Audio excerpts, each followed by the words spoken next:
bisimilah ci ëttu yëglekaay yeeg yéen a kaay def lu baax TV.com seen mbokk seen xarit Cheikh Beye moo ñëw di fasal li ci ëttu yëglekaay yeeg yéen a kaay yi tey nag le jeudi 4 janvier ci atum 2024 bi nga xam ne moom la ñu nekk bokk na ci li nga xam ne moom moo ci gën a fës di arrêté bi nga xam ne moom lañ doon xaar mboolem coursier yëpp moom lañ doon xaar di ko néggandiku mboolem groupe yi nga xam ne fas rek lañ fay waxtaane te course ñor leen ñoom ñëpp daal ñu ngi doon taxaw daal kenn ko ci nekk daal di xaar dan la arrêté bi di war a ñëwee en tout cas ñoom ñooñu ñëpp seen yaakaar tas nañ ñoom ñooñu daal xaar nañ ko démb daal ba 21h 22h jàpp 23h amul fenn foo xam ne dégg nañ fa mi ngi mel nañu doon seenu weer woo xam ne ci weeru kori la nekk wala muy weer woo xam ne ci weeru tëbaski la war a nekk kenn ku ci nekk daal daas sa paaka bu doon tëbaski la dama naan di waaj a rendi sa bu xar ñenn ñi daas seen paaka bu doon korité la mën a di ñu waaj a rendi seen i garaal waaye ñooñu ñëpp seen paaka yooyu jël nañ ko delloo ko ci mbar mi ndax arrêté boobu nga xam ne moom lañ doon xaar moom arrêté boobu daal amul benn yoon boo xam ne daal distribué nañ ko ci fenn foo xam ne daal fas lañ fay waxtaane li waral loolu nag moom moo jaaxal ñëpp en tout cas course moom dañ doon xalaat ne dana am dimanche bii nga xam ne moom lañ dëgmal ci le 7 bi le 7 boobu moom faagaagalu la mënatu la nekk dañ ko sénnuwaat ci beneen dimanche bi nga xam ne moom lañ dëgmal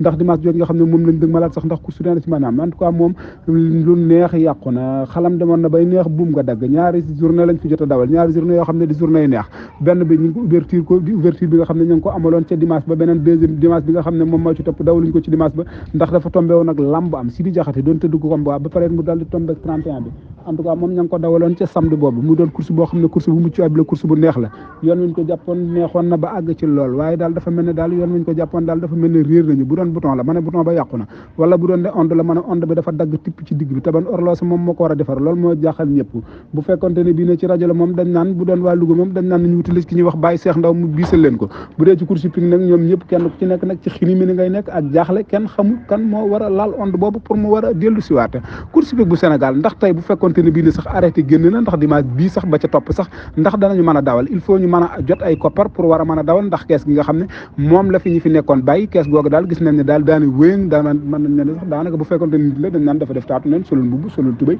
dara ko deful dafa këfalu moom kees course hippique bu Sénégal dafa këfalu dara fa nekkul course hippique bu Sénégal moom nag kañ lay joyanti ko loolu nag moom moo jaaxal jëpp boppi ñëpp moo lënt ñëpp course hippique bu Sénégal moom ndax nii mu continuer bu ko continuer jeunes yëpp duñ daal di bàyyi daal di daw daal di wutali leneen en tout cas li wër moom président bi nga xam ne moom lañ nar a tabb moom yaakaar dëgg la nit ñi am ci moom yaakaar moom yàlla bu yàkkee ko en tout cas li wër te wër moom daal jaaxle nañ jommi nañ ba àgg ci jomeet lool ndax course hippique dana am ci ñaari dimanche yi ñu dëgmal loolu nag tey moom moo doon laaji bés bi merci bye bye à vous Dakar. xol yëpp bay neex yàkkam ci heure bi jot ba ñëpp dem seetaane waaye nag gis nga sama morceau bi nag ma bindal sama papa ji nga xam ne lu ma nekk mu na ca ku ko laal ma bu dimanche ba course am xol yëpp bay neex yàkkam ci heure bu jot ba ñëpp dem seetaane ku toroxal fas bu rafa dije taxaw ni la jàkk bul dem way toogal liggéey wute ngi ci fas bu dimanche ba course am xol yëpp bay neex yàkkam ci heure bi jot ba ñëpp dem seetaane waay la ba li fas taxul la fas a raw kanam ku la seenu ca gannaaw mu ca xala des yaa nga ca kanam bàcc bu dimanche ba course am xol yëpp fay neex yàkkam ci heure bu jot ba ñëpp dem seetaan jiitu nga leen sànni karawaas daan nga leen jël bu dootul même ba mukk bàcc jóob ne na ngaa gore waay bu dimanche ba course am xol yëpp fay neex yàkkam ci heure bi jot ba ñëpp dem seetaane bul ragal dara bàcc jóob bul ragal dara waaye sa kal sa rax wante ci sa bopp sa yaaye liggéey lii bu dimanche ba course am xol yëpp fay neex yàkkam ci heure bu jot ba ñëpp dem seetaane waaye borom yaa ju baax du faqasalu jëlal nag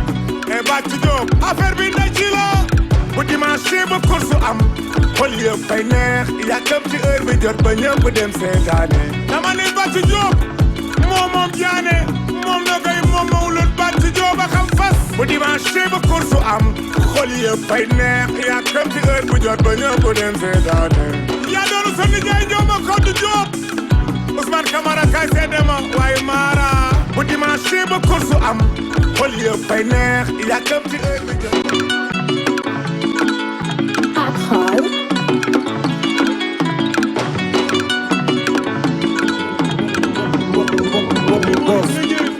Elhadji ñoom ma ko Diop gis nga télévision yëpp ñu ragaloo lan ngay wax waa comité national de gestion des courses hippiques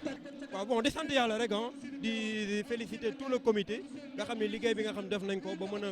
tijji course yi ngir jàppale ñi nga xam ne tey ñoom ñoo yëkku ci wàllu fas muy entraîneur jockey propriétaire ainsi de suite ndax ñoom ñëpp tey jii mën nañu entreprise boo xam ni dañuy liggéey ci course donc yoon na tamit comité bu bees bi nga xam ne samp nañ leen depuis le 6 octobre ñu mën a liggéey mën a ubbi course yi ci jàmm comme ni ngeen ko gisee daw nañu première course bi ci jàmm te ñu ngi ñaan yàlla tamit yéen ñu continuer ay gis ngeen public bi ni nga xam ne noonu la demee de part et d'autre nga xam ne dafa fees del tey nit ñi danoon namun course nit ñi namoon nañ course de part et d'autre da ngay xam ni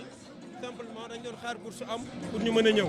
et puis ñun tamit ci dynamique boobu la ñuy liggéey ba fexe ba course tamit ñu doxal ko fexe ba lépp lu sooxe woon ñu fexe koo sukkali ànd ceeg ñi nga xam ne ñoom ñooy le comité comme ni nga leen gisee président ñoom ñëpp tey c'est les vice-présidents yoo xam ne ils s'engagent à fond pour travailler juste pour le développement des courses et rien que pour l'intérêt des courses hippiques loolu nag la ñuy saluer ñun ci dynamique boobu la ñu nekk di leen remercier yéen tamit ci liggéey bi ngeen di def ndax lépp lu ñu mën a tamit communication am na ci solo te yéen yéenee ñëw di ci liggéey kon ñu ngi leen di féliciter di leen wax ni lépp lu ñuy liggéey incha allah fas yéene nañ collaborer ci ak yéen ngir mën a jàllale ndax course hippique comme ni ma koy waxee toujours du rek am ko moo xam nit ñi dañuy dajaloo de part et d'autre te dafa am ñoo xam dañ cey yaakaar di ci liggéey parce que loolu déjà mooy aspect économique bi au-delà de l'aspect sportif donc loolu ci la ñuy basé wu dans un premier temps et que gis ngeen hippodrome bi tey ni nga xam ne lañ ko defaree ba mu jekk defar piste bi defar tribune yi defar fépp ba nit ñi bu ñu ñëwee mën a toog seetaan seen course ci jàmm disposition yi ci war yëpp jël nañ ko. mais surtout yow mi nga xamante tey dañ ne lépp loo xamante mooy communication ñu dénk communication bi Père Moustapha Bawo mu teg la ci bopp bi tey lépp li nga xamante jaar na ci wàllu communication doxal nga ko tey wax nga ko ci wàllu communication ndax course kenn mënut a génne communication. waaw effectivement donc loolu tamit ñu ngi ci sant yàlla di ñaan rek mu woyofal ñu yoon yen bi ba léegi loo xam ne bëgg nañ ko cee liggéey mu dal di jàppandi te mu nekk loo xam ne dëgg yàlla lépp dafay ànd ak njariñu course rek comme ni nga ko waxee xel mooy fàttu waaye journée bi ñu ngi ko déjee Pape Alassane Diop muy koo xam ne dëgg yàlla ñu ngi ñaan suuf woyof ci koom ku yàgg a servir course la c'est pas une première ñu koy organiser donc depuis très longtemps loolu moom moo nekk journée d'ouverture bi tey comité bi tamit loolu la décidé waat defaat ko ngir organiser journée bi waaye déjee ko feu Pape Alassane Diop mi nga xam ni moom ancien président du comité la woon mais en même temps nekkoon propriétaire de chevaux ndax ku ko xam-xam ni moom mooy le PDG de l'écurie